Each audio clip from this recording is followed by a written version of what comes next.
স্বামী যতই আপন করে নেয় না কেন, মাঝে মাঝে স্বামী নামের মানুষটাও বুঝিয়ে দেয় পর কখনো আপন হয় না। সে কখনোই তার পরিবারের চেয়ে তোমাকে বেশি ভালোবাসবে না। কিন্তু একজন স্ত্রী আজীবন নিঃস্বার্থভাবে ভালোবেসে তার স্বামীর পাশে থাকে। স্ত্রী স্বামীর অপমানে পুরো দুনিয়াকে ত্যাগ করতে রাজি থাকে, অথচ একজন স্বামী তার স্ত্রী সঠিক হলেও স্ত্রীকে সঠিক বলতে পারে না। কারণ একজন পুরুষের কাছে মন থেকে তার পরিবারের চেয়ে মূল্যবান আর কেউ হতে পারে না। তার পরিবারের যতই ভুল হোক আর স্ত্রী যতই সত্যি বলুক, সঠিক হোক, ঘুরে ফিরে স্ত্রী খারাপ।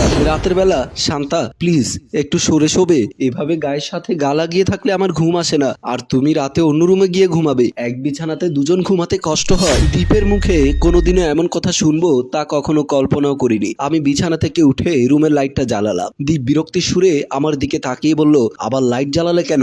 আমি ওর সামনে দাঁড়ালাম, ওকে বললাম, কথা আছে, উঠে বসো। এখন রাত বাজে 12টা, এখন তোমার কিসের কথা? যা বলার সকালে বলো। এখন লাইটটা অফ করো আর দয়া করে আমাকে ঘুম